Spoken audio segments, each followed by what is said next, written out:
Okay.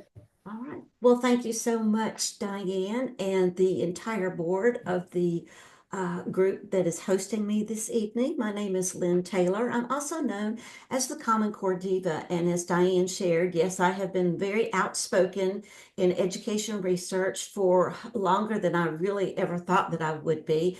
But once you find out the corruption from both sides of the aisle, at a global and federal and state level, you just really can't be quiet. But I wanted to start off tonight with a little bit of syntax as far as some of the words that have been thrown around for parents for decades now.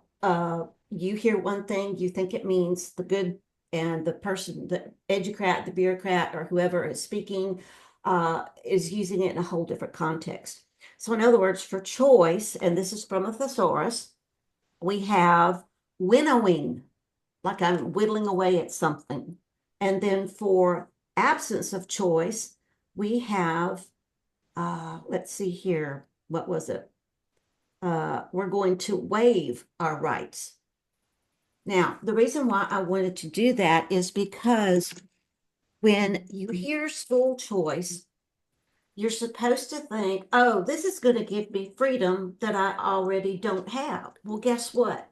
Common Core math would say, well, there's more than 100%, but you already have 100% choice.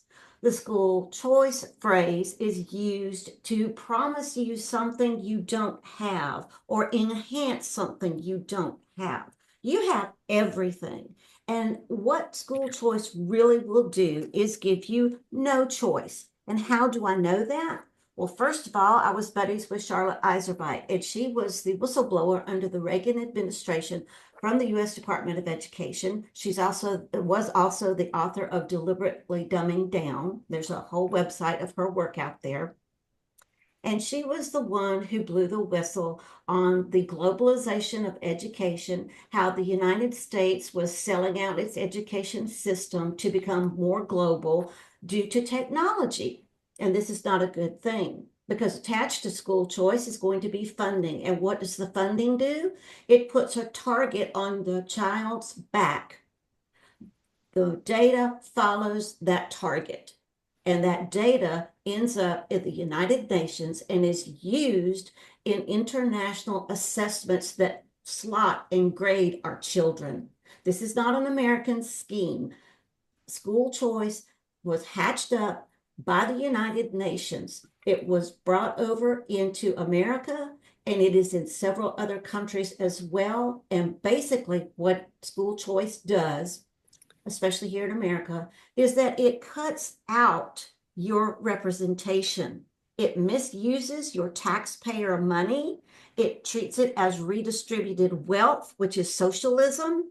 These are not American values. These are not American political ways that we should be conducting our education. Now, Charlotte had a wonderful bumper sticker that says, school choice and charters will kill private education. Now, what does that mean? Why would charters and school choice kill private education? Because what happens is the more control that you give to the government, be it local, state, or federal, when it comes to education, the less voice that you have as the parent. But your tax dollars are still going to go somewhere.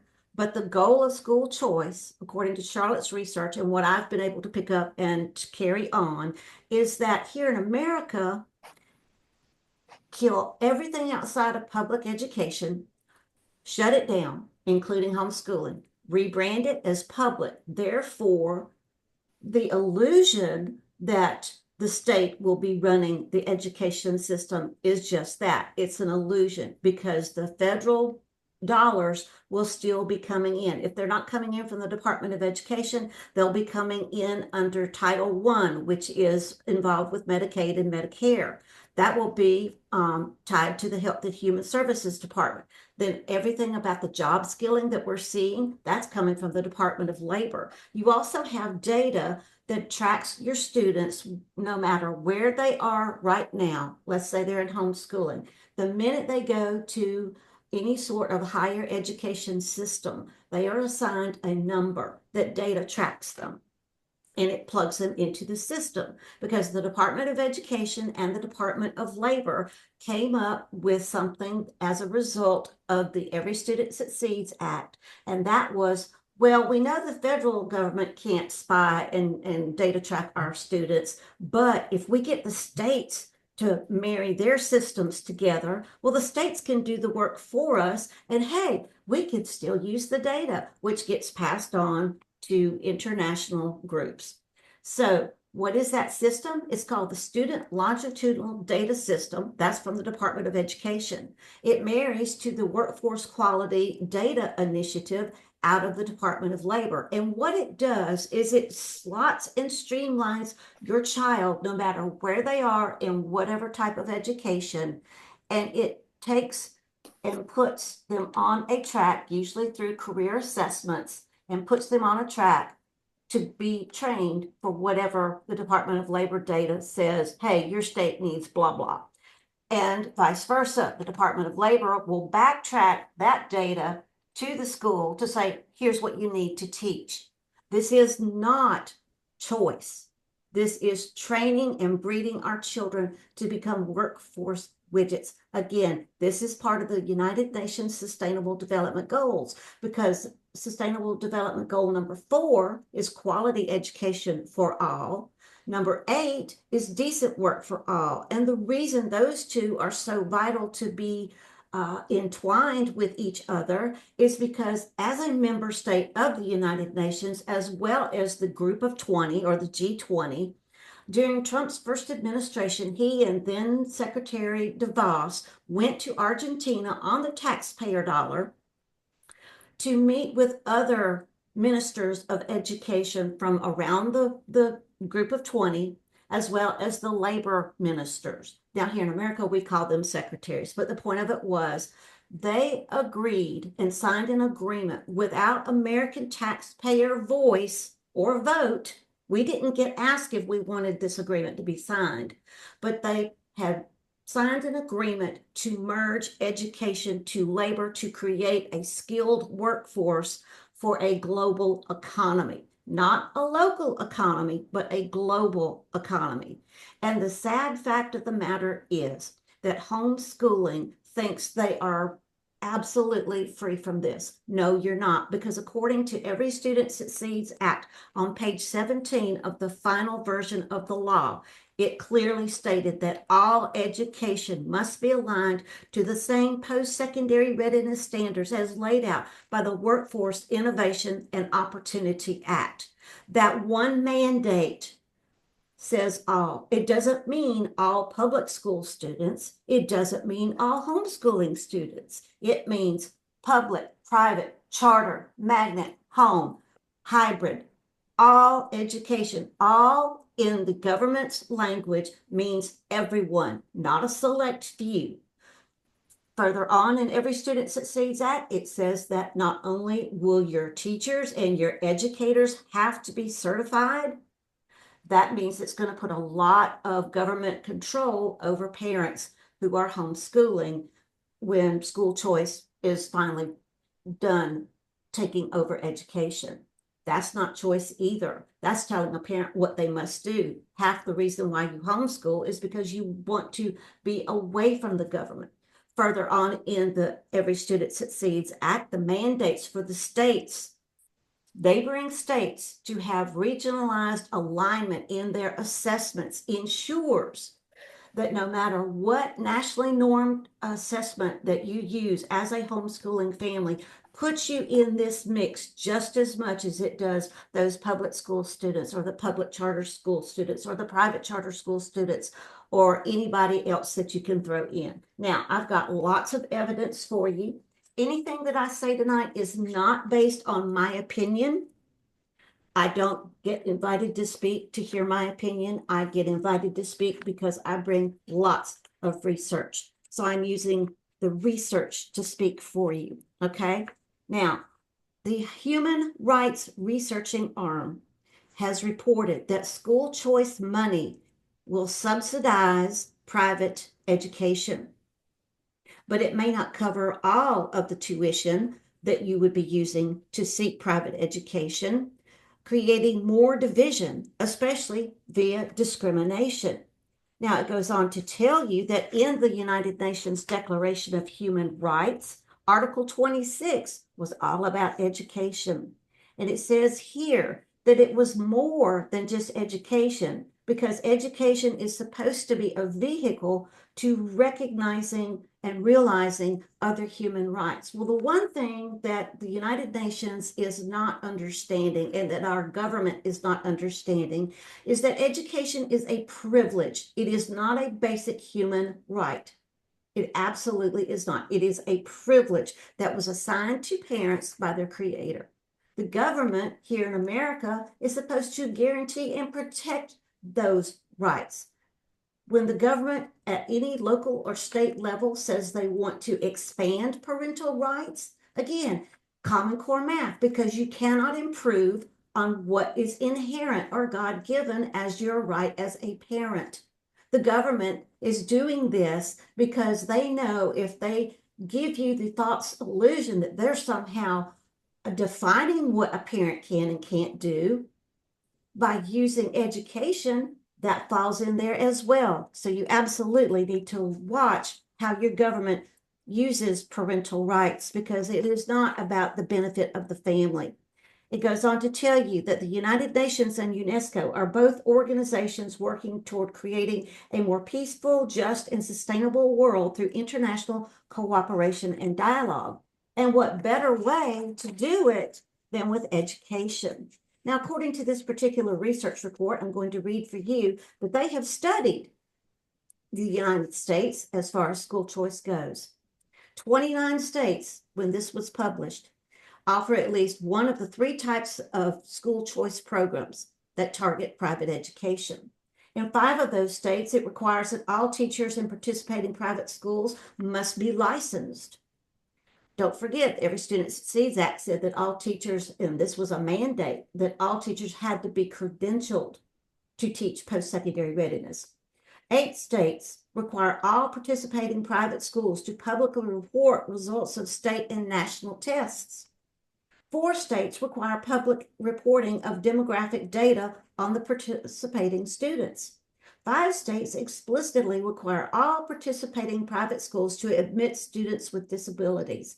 14 states mandate that participating private schools prove that they are fiscally sound through auditing and other measurements. In other words, enrolling, verification of who's enrolled, looking at your bank accounts, looking at your budgets, and things like that. Here are some of the failures of examples that this particular research paper pointed out. Milwaukee Parental Choice Program. A study from the University of Wisconsin at Madison looked at Milwaukee's voucher program and found that students using the vouchers weren't performing any better in reading and math than those in public schools. In fact, some voucher students even scored lower. Indiana's Choice Scholarship Program. Research from Indiana University showed that students who used vouchers in Indiana actually saw declines in their test scores for both math and English compared to public school peers. DC's Opportunity Scholarship Program. A study by the U.S. Department of Education found that while some kids benefited from the voucher program in DC, overall there wasn't any significant improvement in reading or math compared to those who stayed in the public schools. And finally, Louisiana's scholarship program. An evaluation from the Louisiana Department of Education discovered that students who used vouchers to attend private schools performed worse in both math and English and the language arts than their public school counterparts.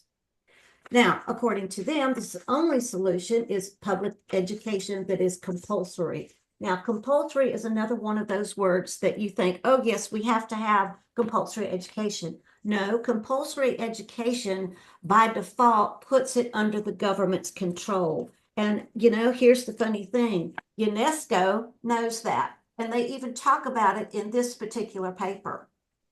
Is absolutely just off the charts to me how anyone can think that school choice is American and that it's a good thing.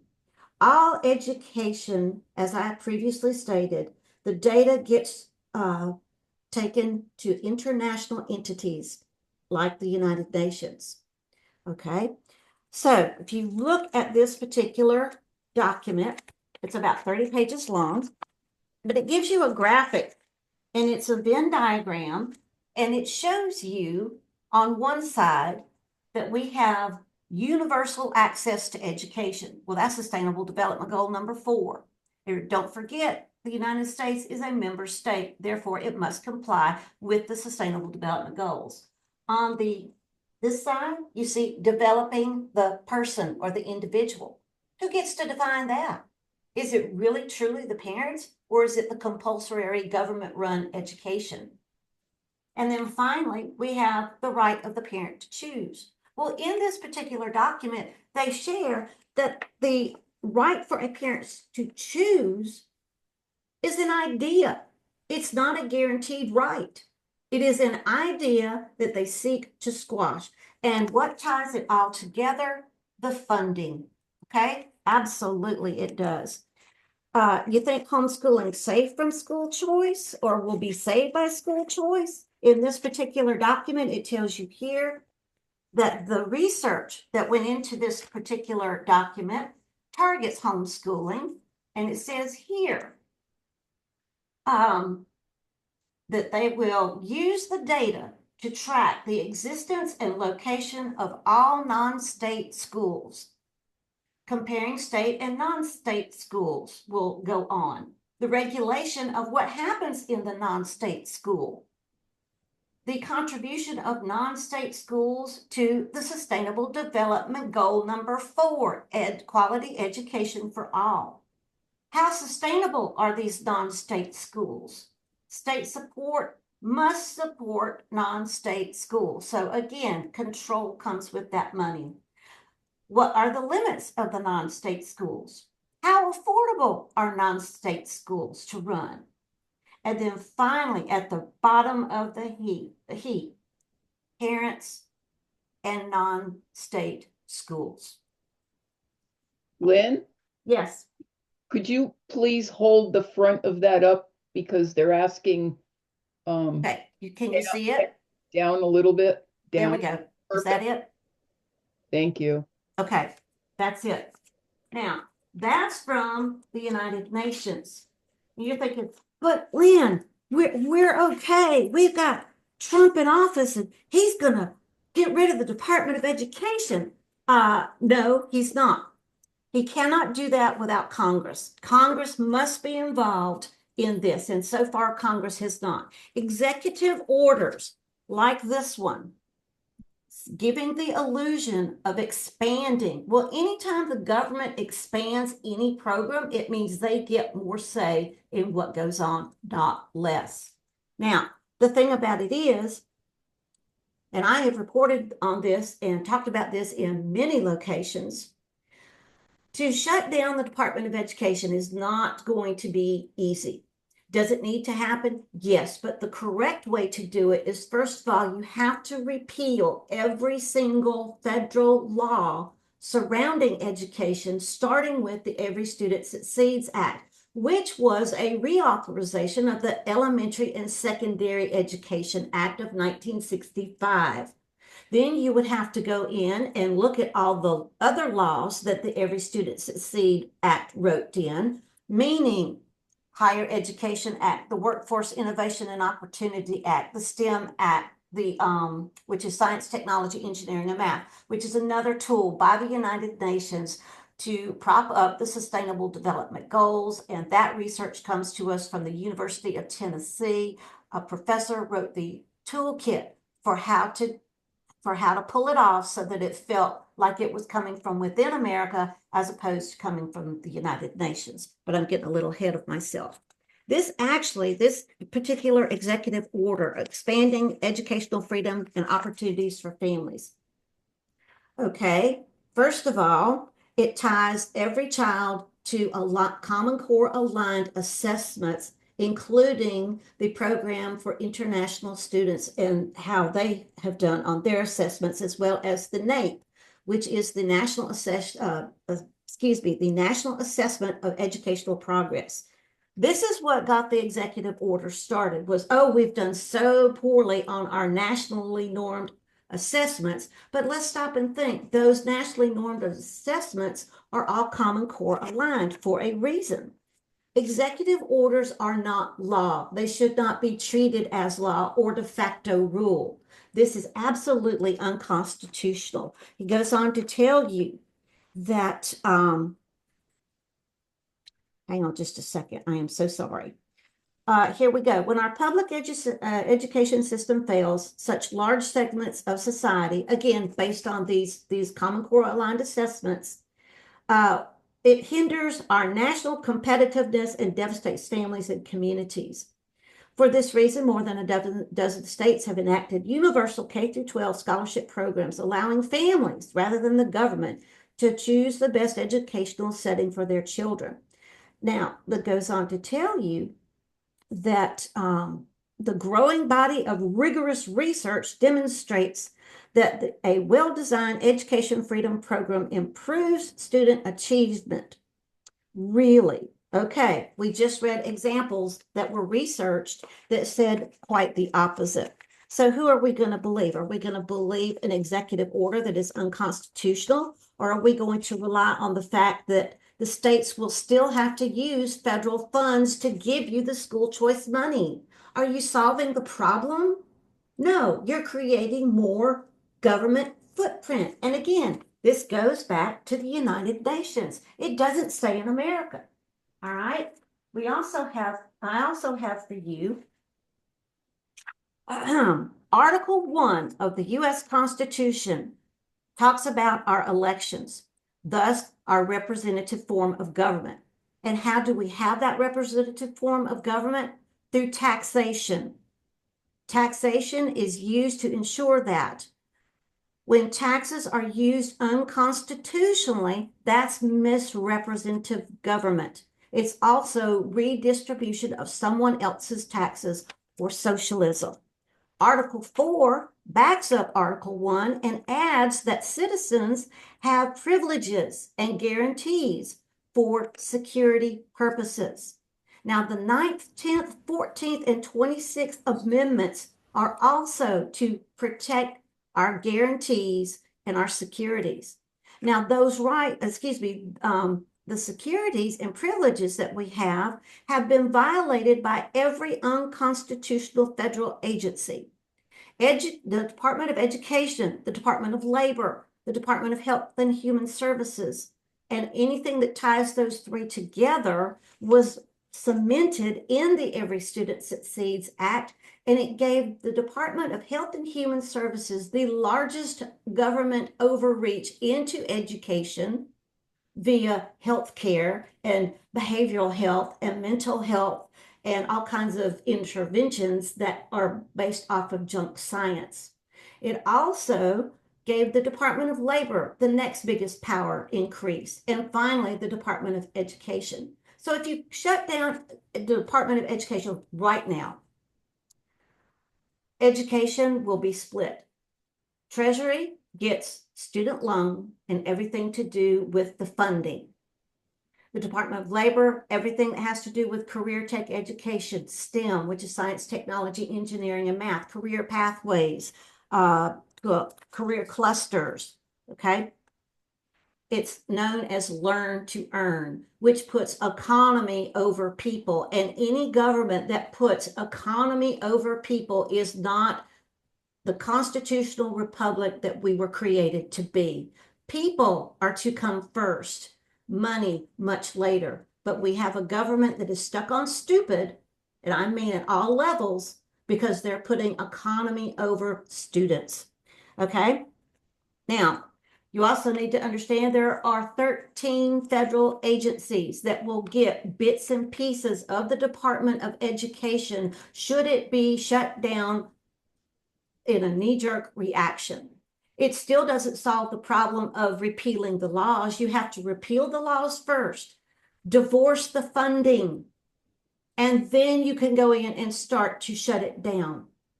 That is not the plan by this administration. It has not been the plan by any administration since I've started doing research, and even before I started doing research.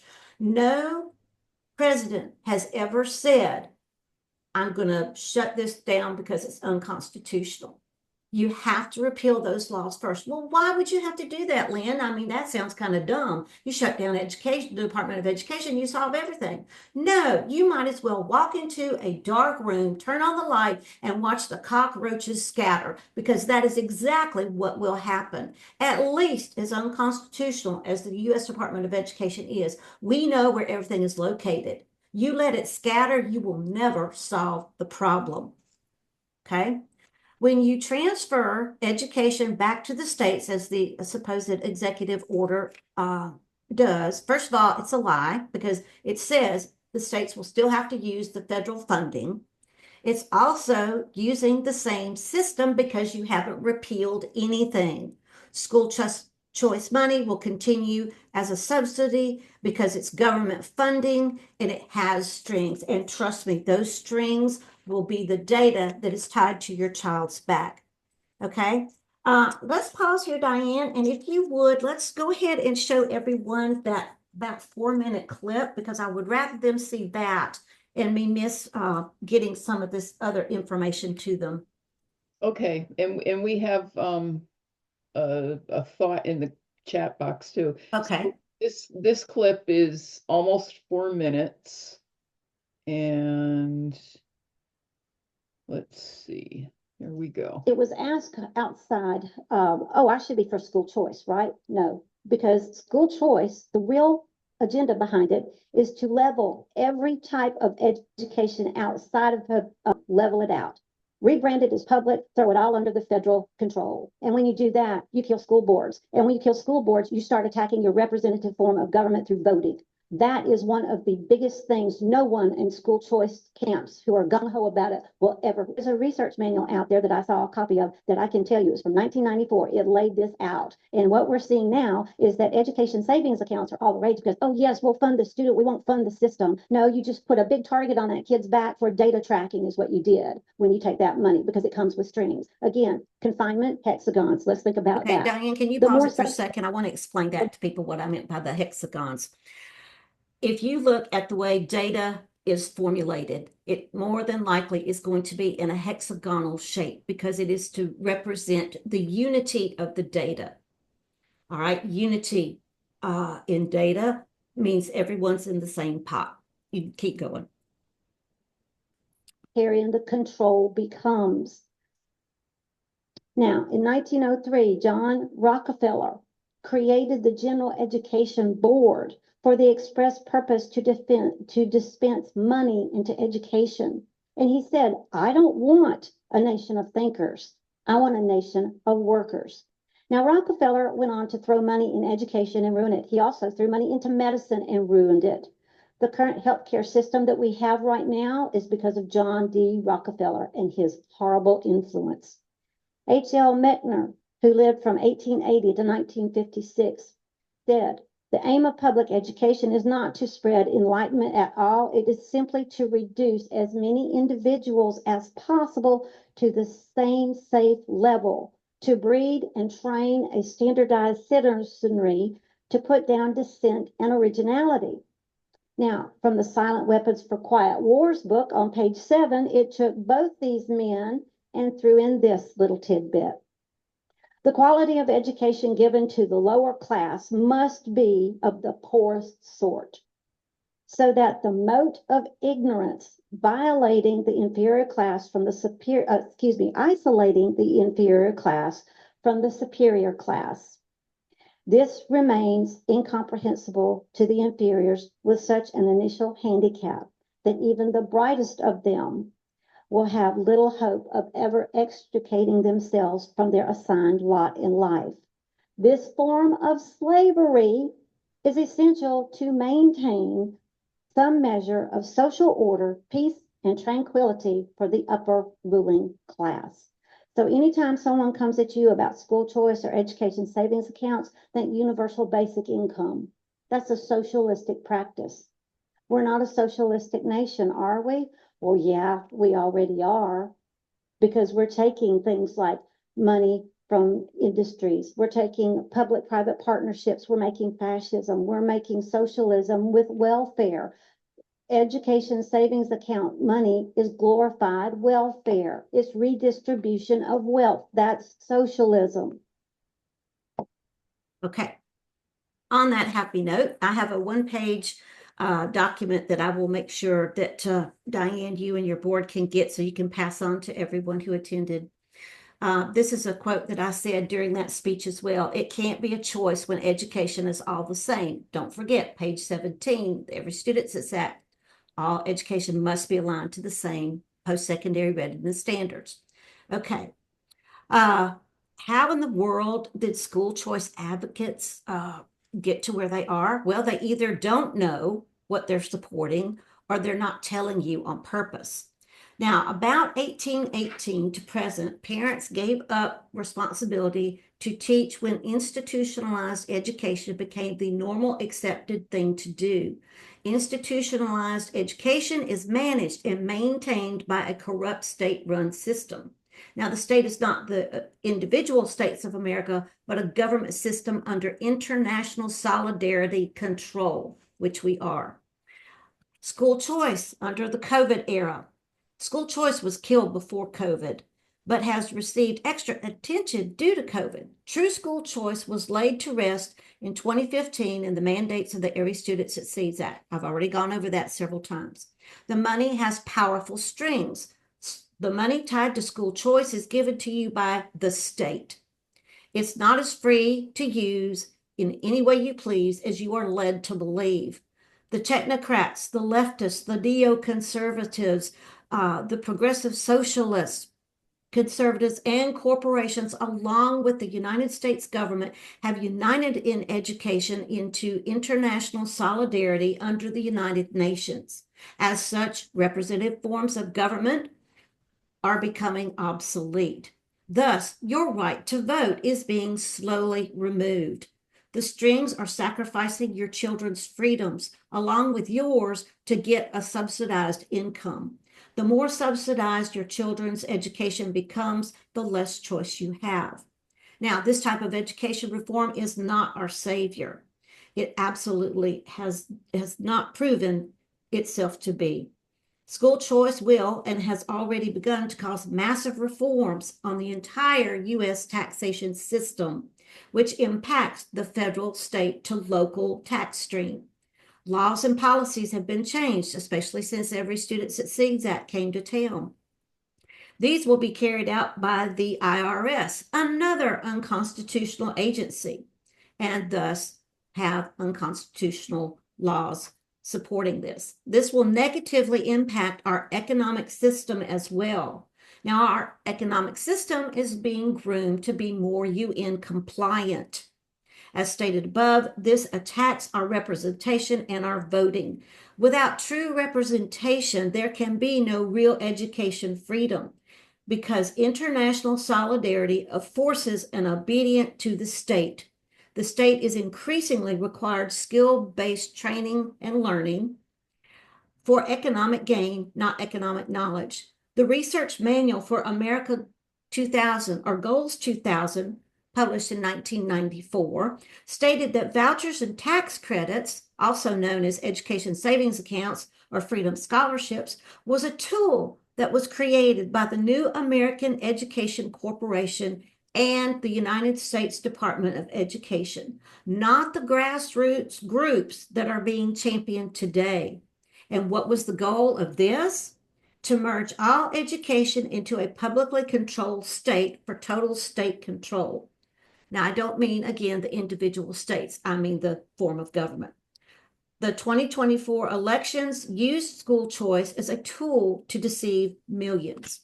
So I'll be sure to send that one-page document to you guys, but that's it. That is from my information kit that I have for people who are fighting school choice.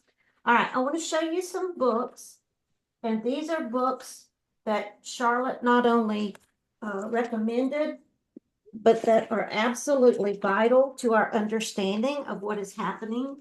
Okay, the first one I want to show you, this is called The End of Work.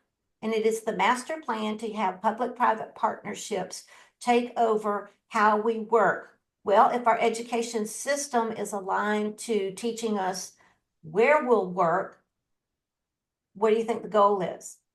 We're going to have so many jobs that are taken over by AI. Why are we even putting our children through this? Okay. But I wanted to show you that this particular book, this is by Jeremy Rifkin. The goal is to use education to alter the U.S. economy. And again, when you reform economy, you go after tax policies and laws. Now, under this model, as I've said several times before, it goes after you and changes your representative form of government. Okay. This is really serious. Okay. This is another book that she recommended. This one is called The Schooling for a Global Age. And I wanted to share with you that, let's see here, hang on just a second. Let me go to page 9 and 10 because that's what I had marked out for you. Okay, give me just a second. Please bear with me. I have the pages marked. It's just trying to turn to them. Okay, hang on just a second. Curriculum needs to be globally aligned. We need international standards to run American education. My question is why? Why do we need to do that? Because as in that report, it said everything is becoming more globalized. So thus we have to. Charlotte absolutely hated this book because it was so powerfully true what she was finding out that was going on. And remember, this was under a Republican administration. Okay. This is another one that Charlotte absolutely recommends. It's called, hang on, A Place Called School. This was one of the books she also hated because it was very dastardly in what it laid out. Okay, she says here that the reason that this book was written was to use the Department of Education in globalizing United States education, and it would continue to rise. Now, this was published back in 1984. So the school choice scam has been going for decades. Okay. All right. I want to show you this one. This one is School World Order. Now, I have done interviews with John, and this is an absolutely fabulous book. Charlotte wrote the foreword for it, but I wanted to show you on page 4. This is from the preface. Okay. On page 4, let me get to it. Okay, that's page 6. Hang on. Sorry. Okay, it goes on to tell you that school choice policies use public tax dollars to subsidize private, especially private charter schools. That workforce training curriculum replaced traditional academics to give job competency. That corporate fascist control of public education governed by replacing publicly elected school boards with unelected corporate executive councils. Okay. The replacement of human teachers with AI, we're seeing that happen right now. The digital data mining of student learning outcomes that are changed by algorithms with these assessments. He also tells you in his book that he documents the techno-fascist education policies that are being set up worldwide through the globalization of the corporate technocratic schooling. Okay, goes on to tell you that this particular book will show you that there's data mining going on of the cognitive behavioral aspect of our students as well. And that goes on through a lot of the online assessments. Okay, and then there's one last thing that I wanted to read you.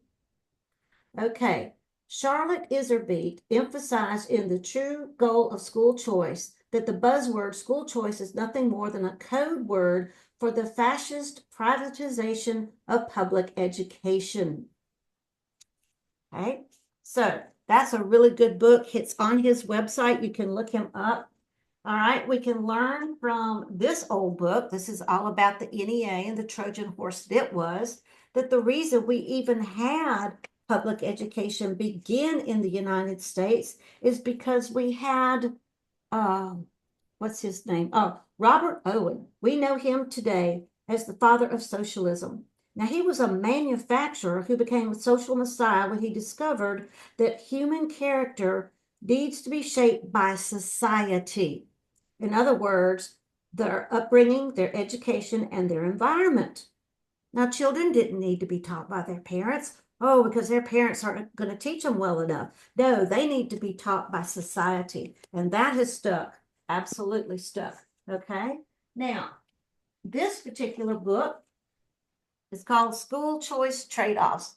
And this one was published well before Betsy DeVos got into education. But I will tell you, this was published in 2002. Okay. This particular trade-off says that those who are liberal are openly global. And that's the way we need to be. And that's the way that school choice needs to go. Now, Betsy DeVos's book that was trotted out as a propaganda piece, Hostages No More, excuse me, and I've done a scathing 4-part report on this particular one. This book says that conservatives are closeted globalists. Well, guess what? Both sides of the aisle like the fact of subsidizing public education. Both sides of the aisle will talk to you straight to your face about how great school choice is or isn't, and they know that they're deceiving you. Why? What's the end game? Again, it's control, okay? School choice trade-off says here that it will boost diversity, equity, and liberty. Okay. Hostages No More. I just don't even know what to say about this book. It is the biggest piece of rubbish. It absolutely is. Okay. It props up the fact that the Democrats are the only fault, the only reason that education is in the toilet. It absolutely props up the GOP as the savior to education. It totally ignores the globalism that she herself was involved in. It goes on to say again and again in this book how school choice is going to be such a great thing, but it's all an illusion. And here's my question to someone like her. Why in the name of all that's holy did you not shut down that department or start repealing laws or bring any of this up during your administration? I don't know. Okay, this is another propaganda piece. This one's called School Choice Myths. And the reason I know that is because Corey DeAngelis helped write this book. And Corey DeAngelis is a known globalist. He's also tied in with some very unsavory people. But again, this particular book is written to help deceive. So we have 2 books that have been produced in recent history to sway the argument one more time. Now, one of the things that I reported on one time was it was probably about 2020. FreedomWorks was still going. And they were talking, the president of FreedomWorks said on an interview that the GOP would stop at nothing, and I repeat, nothing, to use school choice to sway the 2024 election. Now, that was 4 years before the election. Why would they do that? Because they have been working on this for years. Remember, Research Guide shows that the 1994 Research Guide shows this was a cooked up system by a corporation and a government agency. Don't forget, Republican Senator Lamar Alexander in 1989 got up at the National Governors Association and predicted what would happen with school choice. And it was being able to go in and have the money follow the child. Again, this is not a conservative versus liberal problem. This is a we the people problem. This is, are you willing to sacrifice your child's future for a few bucks? Are you willing to give up their freedom to think and to feel and to choose what they'd like to do or be assigned to something because a stupid test said this is what Johnny and Susie need to do for the rest of their lives. I'm going to close with this because I know you probably got questions. I have much more I wanted to go over, but I think this is a good place to stop. Charlotte illustrated this very, very well when she said, okay, you take the school choice money, you put Johnny and Susie through school, and the test comes and it shows that Johnny needs to be a welder or Susie needs to be a baker. Okay. So the rest of their education is streamlined for welding and for baking. Now they graduate. They're totally certified. They didn't get a diploma, no, but they got credentials. Again, these can be data tracked. Remember, it unifies the data relationship between work and education. So they got their certification. They hear that downtown is hiring welders and bakers. So they go and they stand in line and they stand in line. And when it comes their turn to get to the table, they find, oh, we only needed 10 welders. We only needed 10 bakers. And Johnny and Susie are 11 at both their lines. What do you do with that child? They have just had their entire education devoted to what someone chose for them, not their own choosing. Do we really want to see that happen? And I'll tell you what happens to Johnny and Susie when they get to that situation. They get to go back to school to be reskilled in something else. The government likes to call it upskilling.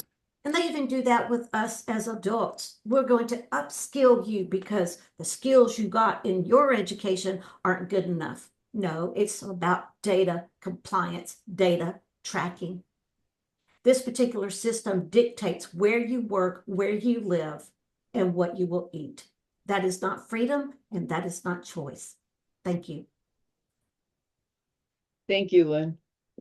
So really, we're talking about control, and what we've seen, even in Connecticut, is an issue of parental rights, parental control versus government control over raising the child. Who owns the children? Who owns the data that is connected to the children? And yeah, that is definitely a big issue.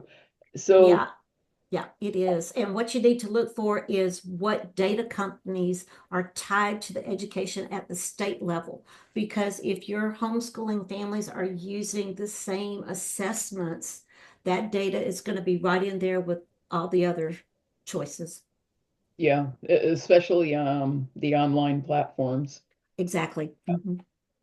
Um, There is, I actually want to pause for a minute and have Attorney Stevenson address Monica's question. Okay. Maybe, Yeah, I can't see the question, so I don't know who's asking what. oh, okay. I have to scroll back and find it. Okay, so she said, isn't the Department of Ed a part of the executive branch? So under the authority of the president. Therefore, he can undermine the functions and redistribute its duties and funding. So basically get rid of it. So Debbie's gonna explain. I would love to hear what Deborah has to say because based on my research, that's not the function of the executive orders. The executive orders are to manage what goes on in the executive branch. That's not managing, that's trying to shut something down. And if you look at the Constitution, Congress has that power. But I'd love to hear what Deborah has to say. No, I agree totally with you. If Congress enacted a law, which I believe it did, to create the Department of Education, then Congress has the responsibility and the power to repeal that law.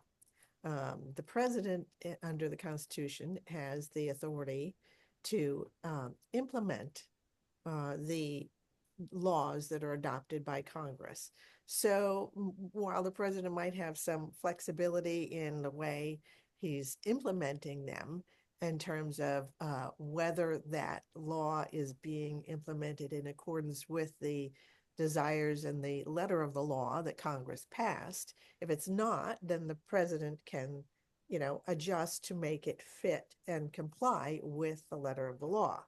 But abolishing it, no, he would not have that authority to do. Now, there are some entities, and it's in the federal system, it's kind of messed up, but there are today certain entities that do come under the president's authority for creation and abolishment, but the Department of Ed is among the agencies that are not so created. So Thank you so much. I'm so glad to hear that. well, the other thing is, and I appreciated everything you said. It was a fantastic presentation, well researched. It's amazing how you can retain all of that information. Well, But I have white hair. well, but what I keep keying on is all of these laws. Well, many of them, most of them today are unconstitutional in and of themselves. So when Congress adopted the law creating the Department of Education, it had no authority to do so in the first place. Exactly. Why? Because of Article 1st, Section 8 of the Constitution. And that was the section that we, the people, granted to, through the Constitution, granted to Congress certain enumerated specific powers and rights. And there is nothing in Article 1, Section 8 that says that we gave authority, power, or rights concerning education for parents or children at all to the federal government. Right. So all of these laws setting up these agencies and what you just described to me are all unconstitutional, but we all know they exist, and they exist until somebody, stands up, fights it, and it's determined that yes, that does not comply with the Constitution. So my opinion, the more, and what I've been doing is trying to empower all parents, everyone, to understand how our system works and to understand that that document is the rule book. And if people in Congress or anywhere are not playing by the rule book, then that thing that they just created or did, a law that was passed, is null and void. Right. So we all have to stand up and say that, and actually explain that and emphasize that repeatedly to anyone who gets elected to any office, because all of the laws have to comply with not only the federal but the state constitutions. And that's another area where we haven't gotten into about what do we do about this. I don't know about, well, I haven't memorized all of the states' constitutions, but in Connecticut, the state constitution here has a section that might give some people the power to kind of get rid of what we're talking about. And that is, but not totally, that is, it's a section that says there shall exist a school fund. Okay. Now, the school fund is in perpetuity for public education. So I have been wondering, and I'm waiting to find out, and people in every state could do that, to see where the money comes from the federal government to the states. Where exactly does that go? If another state has a similar provision in its state constitution, and that federal money goes into the school fund to then be distributed, well, it can only be distributed by law, by our state constitution, to public education. Right. Exactly. Which is why it all needs to be rebranded as public. Exactly. Because the individual states would still have to follow that funding model that's already in place. And, it's really interesting because the word compulsory comes with it the strings of the government control, and no one is picking up on that. And that's one of those word plays. That's why I started off with looking at a thesaurus. What's choice? What is not choice? But I thought it was interesting that you brought up, let's look at our state constitutions. What do they say? If you don't know, let's say you're listening from Florida or you're listening from somewhere else. What does your constitution in your state say? because your state constitution has to bow to the U.S. Constitution. And the U.S. Constitution didn't have education, labor, or health care, or even jobs assigned to the federal government. Those came over to the state, but the state constitution has to mirror the powers of the U.S. Constitution. Are they really doing that? Are they overstepping? Now, we know that the U.S. Constitution is being peed on every single day that any of these unconstitutional agencies are allowed to exist. No one's stepped up to stop it, and that's on us. Well, another point is the state constitutions can be even more powerful of a Right. tool than the federal constitution. Right. So in Connecticut, for example, I mean, there are certain provisions that are much more strongly worded for the right that the federal government, has said. But that's the way it was supposed to be, and it's been turned on its head. We also need to understand, you were talking about, where's the money coming from that are funding all this? Well, we have to understand that the longer our nation has gone on, the more we have allowed public-private partnerships, which is fascist, to overstep into healthcare, education, into our job market. I mean, I've done research enough on where some of this stuff is coming from. You can even get your business can even get a tax credit from the government if they help fund the school choice. So of course we've got the business community chomping at the bit to see it passed. And if you look at who funds our states, well, the U.S. Department of Commerce. But don't forget, Bill Gates gave the U.S. Department of Commerce over $100 million to have every state streamline education to marry with that 2004 agreement he made with the UNESCO about a global curriculum for global assessments. And it would all be tied to the same thing, which was Common Core. Right. And from my perspective, if you take the most important parts of the Constitution, federal Constitution, to me, are the 9th and 10th Amendments. Okay. Exactly. So the Ninth Amendment has to do with rights, and the 10th Amendment has to do with powers. And pretty much both of them say whatever we wrote in the Constitution.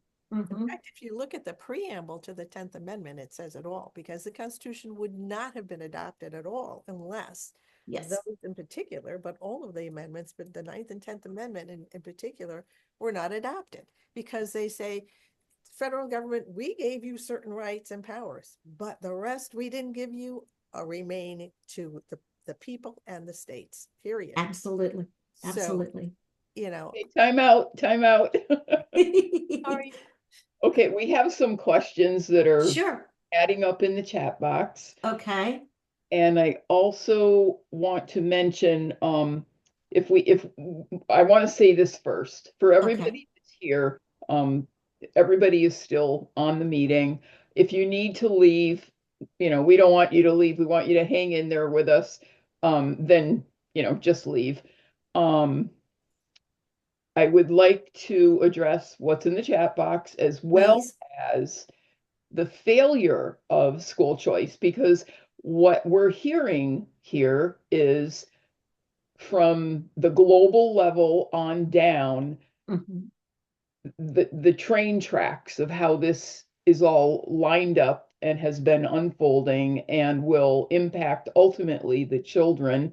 And Right. it's a bit of a war between parental rights and the global, all the way down, government controlling the child. So Right. there's that aspect of it, but they're promising the parents through these voucher checks all of these perks. You're going to get A, B, C, and D. But we know from doing the research in the places where it has already happened, how it has fractured the homeschool community. But this is not about homeschooling. This is about all children. Right. And how it has not proven to provide for all the children that are enrolled in public and private school, what it says it's going to. And I have a document on that. But first, Yes, you do. I want to go to the chat box first. Okay. Yeah. And Um, while you're going there, let me just say you did send me that particular document, and it points out some very vivid parts of the voucher system that no one's taking into consideration, and that is you're still going to have to do the wellness checks. That's still going to include behavioral overreaches. It might mislabel your child as in need of certain psychotropic drugs or a counseling, and maybe they do and maybe they don't, but you're still going to have to kowtow to a government wellness check. You're going to have to still have approved list of vendors that you can use for your curriculum. That's not choice. In fact, in Arizona, they're supposed to be the gold standard for how well these education savings accounts are supposed to go. And the people were getting debit cards full of thousands of dollars. Oh, yes, you can have Johnny and Susie go do whatever they want to help augment their education. And guess what happened? People didn't realize that there was that approved vendor list. So they start doing what they thought they could, which was going out and augmenting Johnny and Susie's education by buying what they wanted. And then get told, no, that's not on the list. You can't use it. And then some of the families decided, well, we go on a lot of field trips, so I'm going to use this money to go buy a car. Well, guess what? In both instances, punishments and sometimes punitive damages were incurred. That is not choice. It is not a successful system. Yep. All right, let me scroll up here. Okay. Going way up. Yeah, I know people probably have a lot of questions, and I hope we have enough time to get to all of them. Yeah. I tried to keep it short. Monica, I'm looking for, is it the paper? Okay, we did that. But, oh, people are still writing, and then I lose my place. Uh-oh. Let me try. That's not gonna work. All right, I'm gonna try this.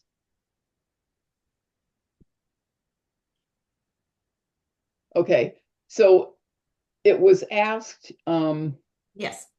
isn't the Department of Ed, I think we covered this, so you can just give me a yes or no. Isn't Okay. the Department of Ed a part of the executive branch? So under the authority of the president, therefore he can undermine the functions and redistribute the duties and funding. So basically, get rid of it. Well, we did answer that, but I want to point out those 13 other federal agencies, they've been coached to have contingency plans for not if US Ed closes, but when it closes. And again, unless you repeal the laws first, it's not going to change a blasted thing. Okay, so I know we have others. Okay. Are you saying that as an uncertified teacher, I won't be able to homeschool my kids soon? True. True. Okay. Do you want to True. elaborate on that? Well, okay, let's go back to the Every Student Succeeds Act, the mandate that said that all educators, it didn't use the word teachers, it used the word educators because, again, all children have to be learning the same thing, aligned to the same standard. Therefore, all educators, including homeschooling parents, have to be credentialed to teach to the same standards. That will force accreditations and licensing. And, just like in the healthcare system, if you don't bow to the system, well, you don't get a license. If you don't get a license, you can't practice medicine. On this instance, it would be you don't get a license, don't get credentialed. No, sorry, you can't teach. That is taking away your parental right there. And remember, government rights are assigned. They're also removed. Being a parent didn't come from the government. That came from your creator. And with that came inalienable rights that the government cannot take away, but they can certainly penalize. Okay. Well, I would just add to that, they can and have taken them away. That doesn't mean they have the right to do that. Exactly. Okay. All right. To answer this person asking, will this video be shared? I missed the first 30 minutes. Probably, but we can't promise. Let's leave it at that. Will this only affect those that take the funding? This is a big question. A lot of Okay. parents are asking that. I also heard Okay. that the money is not given, but can be used as a type of write-off or escrow. Okay. Can you please repeat that question? Because that is a big one. What now? Will this only affect those that take the funding? So now, we're talking about the parents that are saying, no, I don't want your money. Okay. Okay. And she said, I also heard that the money is not given, but can be used as a type of write-off or escrow. And I think, and I could be wrong, you can certainly correct me, is something like Class Wallet will have the money in an account. And as you were saying earlier, it's only Mm-hmm. to be used for pre-approved items by Right. resources. All right. But the danger with that is it, like you put in your document here, it also creates a digital ID on the blockchain and then will uh, pin your child in that way. I've not heard that the funds can be used in escrow. That's a new one for me. But yeah, right now it's only if you take the money. However, the goal under the executive order expanding educational freedom, so to speak, talks about universal school choice.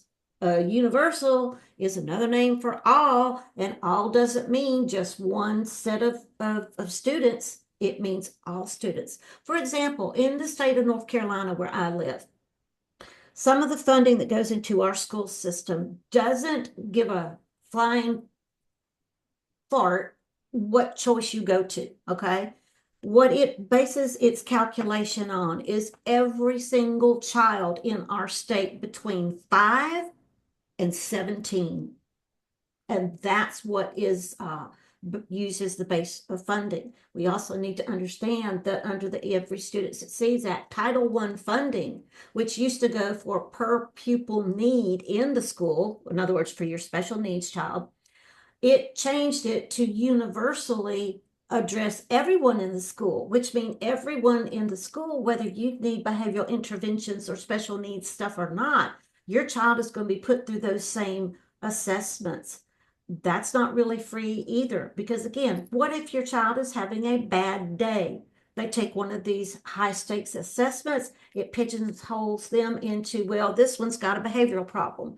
But we've got this going on at such a young age that we've got 5-year-olds on heavy duty psychotropic drugs because Johnny or Susie was squirming in their seat. Well, guess what? Show me a 5-year-old that doesn't squirm in their seat. It's part of how they grow up. It doesn't mean they need a mental health label in high stake drugs. Okay.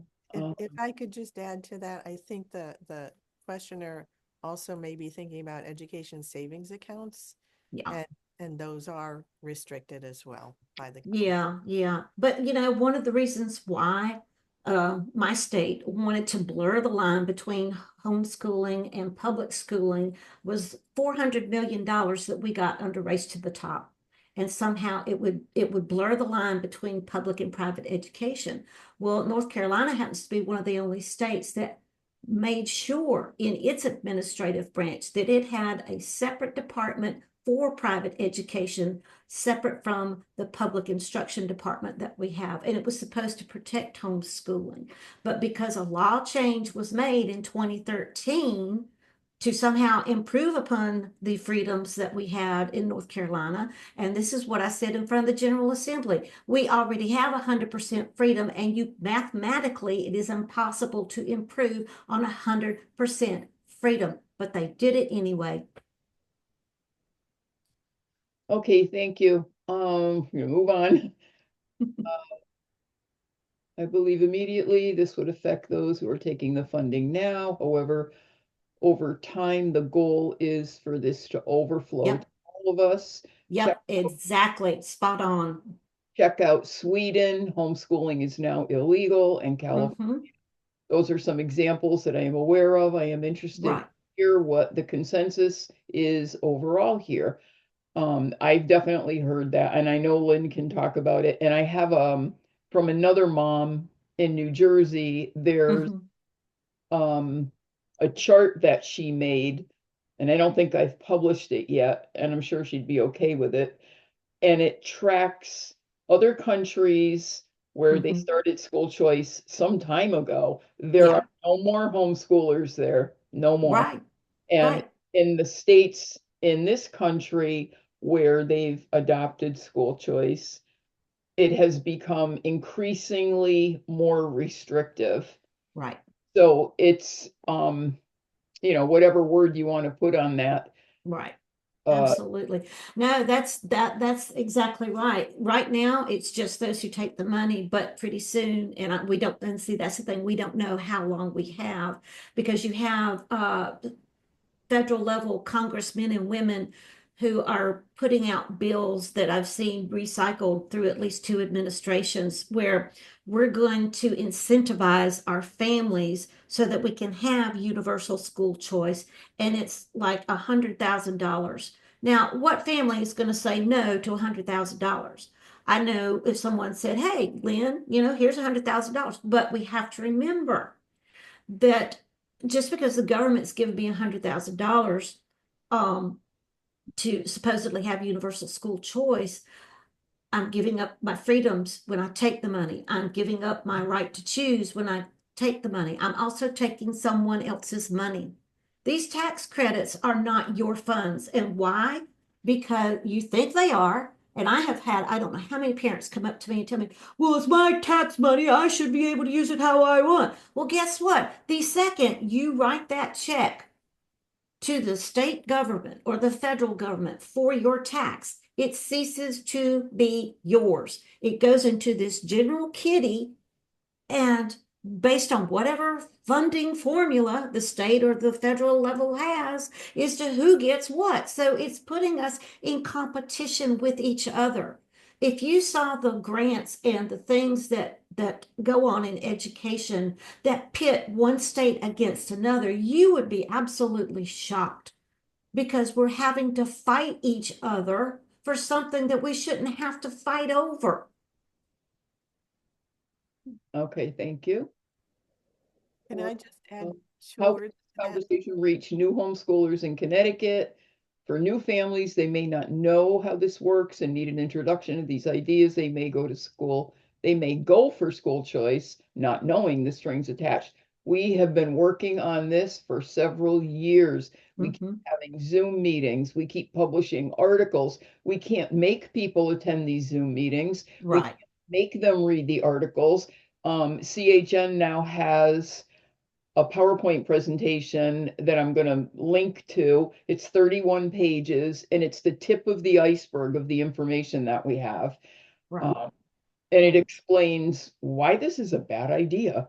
And this is not as a homeschool issue. That's only part of it. And Right, exactly, because this is going after everything that's outside of the public system. So that's not just homeschooling. is definitely not just a homeschool issue, but somebody like me, I have grandchildren now. I have kids Hmm. that are homeschooled, public schooled, private schooled. So I do care, and I care Yeah. about other people. Like, this is not a good idea. Well, think about your property tax. Yeah, Where does the lion's share go? To education. So even if you don't have a child in the public system now, you should care what goes on in the other choices that you're not using, because your taxes are helping fund that. But the problem is the money's not staying local. It is coming back with more and more strings. So less and less of what the parent really wants is, or the community wants, is really even being considered. yeah, yep. Yeah, and what we do, whether we have kids in the system or not, or whether we have kids that are of or grandkids that are of school age, we're still shaping the future by what we do and do not do. We absolutely do. But how you can reach the new people is Have conversations. You've attended tonight. Go start having some conversations. Hey, I learned this. Did you know this was going on? If you've got questions and they don't get addressed, or you've got a question, when you digest all this information, just email me. It's info@commoncorediva.com. You can also visit my blog, commoncorediva.com, and I've got tons of articles on school choice and protecting your children, homeschooling, public schooling, private schooling, how all this ties into the United Nations. I can speak for as long as people need me to speak. I can do online, I can do in person. It doesn't matter to me. Uh, Getting this information out is key. No, a lot of people don't want to talk about it because it's not this movie star did this, or this football team did that, or this dress is sexy. Education is not any of those things. It's boring to most people. But as Diane just said, we're shaping our children. There can be nothing that's more important than shaping our children. Yep.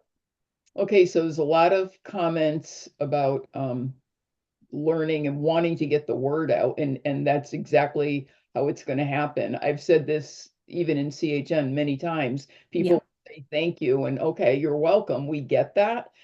However, it really isn't just us. We have a group of people here tonight, and they will go out and talk to other people, and it's all of us. That's why when we've had to go up to Hartford, periodically, if there's a bill raise that we need to address, we've had record-breaking numbers. I'm talking in the thousands, 5,000 Right. written testimonies. These are parents that care and they Well, want that's fabulous. That is. one one person at a time and one group at a time. Well, on my blog, and I'm sorry if I interrupted, on my blog, commoncorediva.com, if you look at the tabs, you'll see one that says donate. If you open that, you should see a drop down where you see info kits. Those are that's the kit that I created to help folks get the word out about how toxic school choice is. I still have all those resources available, and you'll be getting, with the info kit, you'll be getting one of Charlotte's bumper stickers, because that was the one thing I got when she passed, was a box of 5,000 bumper stickers. Oh my goodness. Wow. So I've got some of the documentation that I shared with you tonight. There'll be other documentation in there. There'll be links to all the books that I showed you, and that research manual where you can spot out the page where I shared from it that, school choice was cooked up by a corporation and the Department of Education, not the grassroots groups that have been said, oh, yes, they came up with it. Okay. Chris says, it seems there are many now who do not believe in a creator. Do you think this change in mindset affects the trajectory of this? We already have true choice, and it is generally completely separate from government involvement. We do have. Yeah, and I think whoever said that is really picking up on a good point, because that's absolutely right. Because you've got actually the United Nations has Luciferian roots. Well, what better organization to try to go after what's going on than a group with Luciferian roots? Sorry, because that's as anti-God as you can get. And so the more we take God out of the equation, because he's the one who gave us the blessing and responsibility of being parents, uh, it absolutely makes sense. So yeah. Okay. Next is, so just to clarify, taking the school choice funding requires once thought educational freedoms, a sort of ceiling or government oversight that involves testing and a course of study for the child based on that child's testing for career, such as your example of bakers, etc. There's a lot of info here, so just looking for the most simplified versions. Now, was there a question in that? I'm sorry. I think she's asking more for Okay. clarity, that if you take the money Yes. she's really, what I'm hearing here is that she's talking about the strings. And Oh, the strings. Well, yeah, those strings will be there if you take the money. They absolutely will. I want to, let me see if I can, I'm going to try to do this. Okay. Document 9, this one. I'm going to try to share this. Oh, there. Okay, I got it. Let's just look at this very quickly, and Sure. I can share this, well, it's being shared now, and if I um have the recording, will be good because you Okay. can pause it. So, school choice and state changes for homeschoolers. These are not limited to homeschoolers, but it will be really big changes for us. There's this highlighted in yellow, class wallet. Mhm. There are places where they already have school choice and they get their money. You don't get a check that you can go run off to, vacation with. It goes into this class wallet.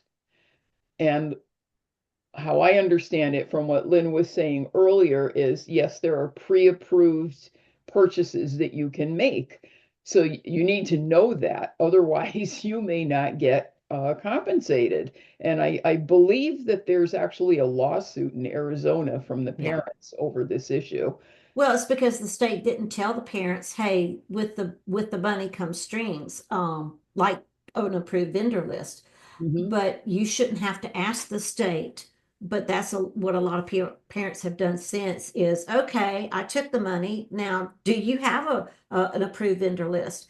And I want to use Alaska's example because Alaska had this happen way before anybody else in the states had this. And the reason why their state government came up with school choice money was because look how remote Alaska is. Not everybody can always get to a school because of the amount of snow and ice and whatnot. So I can understand that. But you had a lot of homeschoolers, especially, who said, okay, I'll take the money. And they were thinking, just like those in Arizona, oh, I can do anything I want.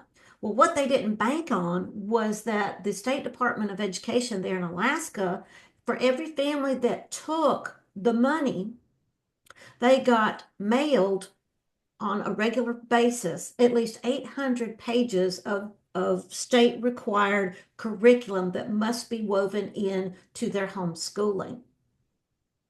Wow. So you really don't want that part either. Right. Now here, and I'm going to go through this super fast. And highlighted in yellow, the class wallet issue, the wellness checks, when ESSA puts in wellness checks because of the WSCC creep, um, parents are going to either have home visits or have to drag the kids to their local public school every semester. Diane, can I add to that for just a minute? Those in-home visits. The U.S. Department of Education already has what's known as family ambassadors, and they use this a lot during COVID because the school cares so much about you and your family that they want to make sure you're okay. But what one of the strings of that is, and this goes along with student success or student engagement, is how well is the family running? So these ambassadors come in, and if you're not parenting the way that the government assigns for Johnny and Susie to be as successful in school as they have assigned, then you, the parent, have to go through parenting classes so that you can meet the government's definition of what a successful family with students in school looks like and acts like and talks like. This is why we have those intrusive in-home assessments called adverse childhood experiences. Are mom and dad beating you? Do mom and dad smoke? Do they drink? Do they touch you? Do they make you go to church when you don't want to go? All these kinds of things that are frankly none of the school's business. But yet, this is what is happening. And it's to overtake what the parent is doing. It's disregarding individual cultures, attitudes, values, and beliefs and putting them under a government prescribed formula for what the government has deemed as successful. Okay, so there's another section here with special needs children, Arizona's program, which we already addressed that. Um, The next That's a page. great document, by the way. Yeah, there's a lot of good stuff here. School choice doesn't improve academic performance. There is no evidence supporting the idea that students perform better with school choice. And a lot of times, the parents are not able to get their kids into the school of their choice because everybody wants what they believe is the good school. There aren't enough seats. So it goes to a lottery. It's just not what it's cracked up But to. again, when you've got a federal law or de facto rule, because it is unconstitutional, that says that all education has to be aligned to the same thing, what makes you think that this one school that's so popular is teaching anything different? It can't. It cannot. It will lose funding if it deviates from the national plan. Yeah. I know it's just so deceptive. And then last here on the bottom, there are many problems with school choice. Here are some of them, and it goes on to summarize it. So that's there. So we've documented that. And I want to go back to the chat. We're just about done here. Okay. Um, Thank you for all the questions too. what here's a doozy. What would we need to do to remove school choice? We would need, first of all, I would urge you to contact your local representation, starting with your school board, and say, you know, don't just use your opinion. This is where you need to use research and facts. This is why it's so important to use the documentation that Diane and Deborah and others have put together, or any of the evidence that I have shared with you, or any of the research. Get copies of it. They can't debate their own words, because a lot of these people who are pumping up school choice are using words that are giving an illusion. And when you use those words against their own words against them, that puts the responsibility back on them. Why are they supporting it when A, B, and C and D research is showing this is how toxic it is? You know, you also have the Civil Rights Act of 1981, Section 1983, that puts the power to hold people accountable on an individual level. And the reason why this one is important for parents and families to know is because it lays out if anyone's rights are removed or deprived. This is the one law with the section that will help you have the best results in holding them accountable. For example, let's say the school board passes the resolution and props up school choice money. This particular law, Civil Rights Act of 1981, Section 1983, says, okay, they went after your personal right as far as keeping your money and that sort of thing. Okay, the school board is made up of individuals. You don't go after the school board as a group. You go after every member of the school board as an individual. They made it personal. They deprived your personal right to privacy by taking the school choice money. They deprived your right of all kinds of things. But the point is, they made it personal. This law, this clause helps you make it personal to them. And you want to talk about people who will start listening to you, and people who will start meeting with you and saying, okay, what is our solution? How do we stop this? That would be the way. Okay. I'm just answering a few Sure. housekeeping type questions here. Okay. Okay, Alrighty. there's one more. Yes, ma'am. There is talk here of global curriculum and testing, but didn't the new administration say they hope to bring control to the states, which may give parents more control locally? I guess I am hoping for true, hang on. I Okay. guess I am hoping for true choice, i.e. a tax break to do with that money what they want. There will always be folks who take advantage of the system. We see it everywhere, but in a perfect Right. world, I would want a tax break that if I choose to educate my child, then I am responsible for that education how I see fit, as we now have in Connecticut. We all want our children to read and write, etc., but we should choose how they get there. Okay. What advantage is a tax credit going to give you? Think about it. The taxes are not yours.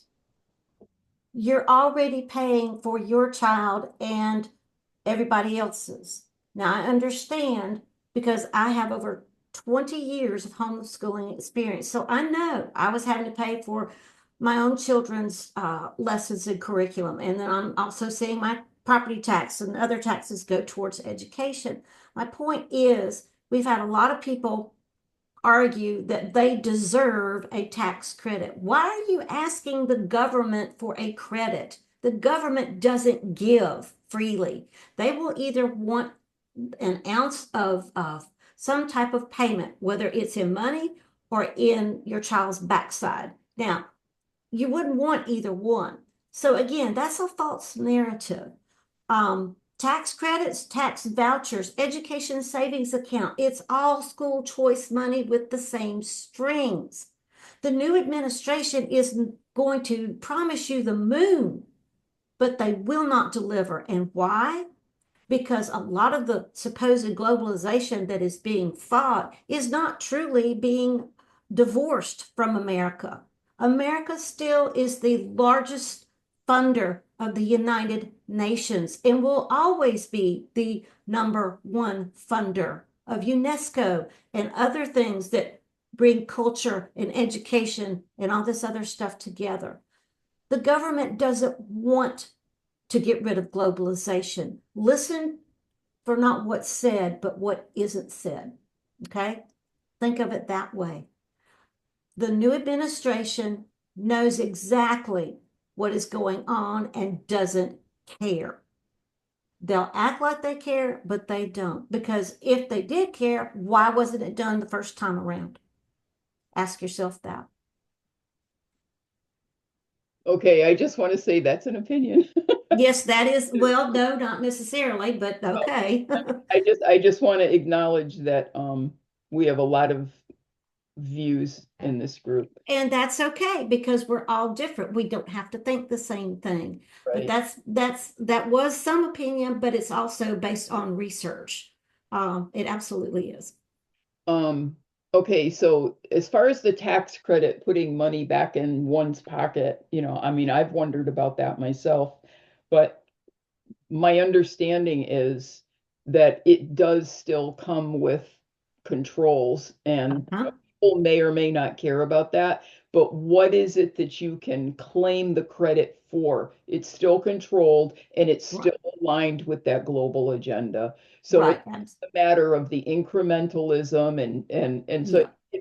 it's very, very personal. All I think, and this is my opinion, I think all of this is very personal and people Hmm. have to make personal decisions because their life situations are different. Right. And I get that. Hmm. I have my own opinion that, could shock some people, but Right. And I understand, but remember, the only thing that I did that was opinion was the last little bit about the administration not doing anything. The rest of it, absolutely rooted in research. And if you think that that's not true, then I challenge you, go to my website, look at the thousands of articles, look at the thousands of resources that I have given you, look at what I gave you tonight. Those weren't opinion pieces. Those were actual other people's words and facts. You have to address school choice proponents with facts, not opinions. yeah, I get it. Um, okay, let's get rid of the controls. We vote for reps that support it. Right. This is my opinion. What I'm seeing where I live, and I don't necessarily have an answer, is in our state, whether you think it's a good thing or a bad thing, anybody I'm talking, I'm not saying this to Lynn, the Democrats are really in control, and they have been. Um, they're not in favor of school choice because they want to empower the public schools. So the other side of that is with the Republican viewpoint, they want to empower the parents. So you see, we're back to that same sort of argument between Right. who controls the children, the government or the parents. And Right. I see it as the outcome of all of this is the same because the Democrats' path has the government more in control and the way things are going, the parental rights have, diminished. And the other viewpoint, the way they're going, whether they realize it or not, is if this all were to get fully implemented, especially nationwide, even if it's at the state level, it's all still aligned with the global viewpoint, which is the rights of the child. So this child is going to be born and expect for the government to raise them, and the parents are, good for making a burger. Yeah, exactly. Yeah, it's both parties, and this is not my opinion. This is again based on research. I've read thousands of bills from both sides of the aisle. When it comes to education, and Charlotte found this in her research as well, that when it comes to education, the Republicans and the Democrats are both colluding. I mean, let's face it, the Every Student Succeeds Act was a bicameral, bipartisan piece of legislation. So you cannot say that they're not united on what's going on in education, but they're using different parts of the argument to point fingers at the other.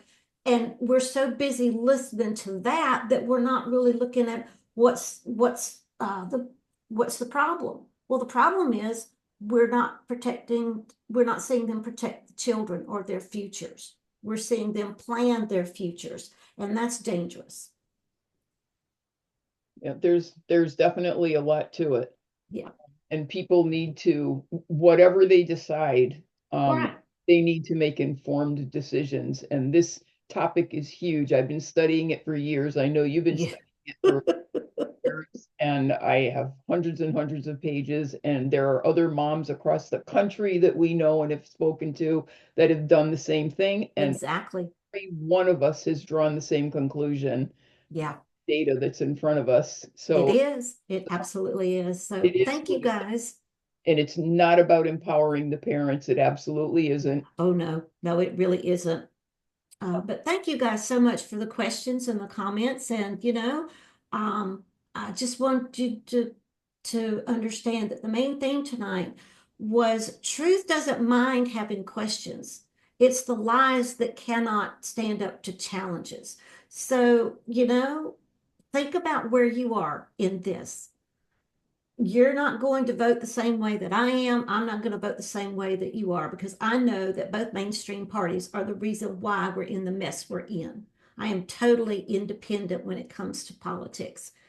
Um, but you may be different, and that's okay. We could still have mature conversations. And so for tonight, I do thank you. Thank you. Thank you.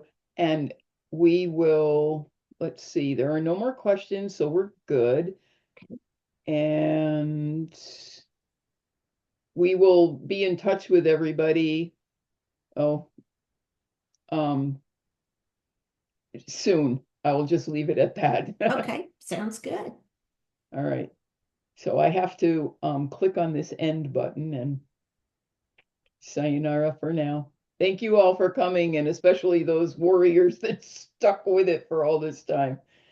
Take care. We'll be in touch soon.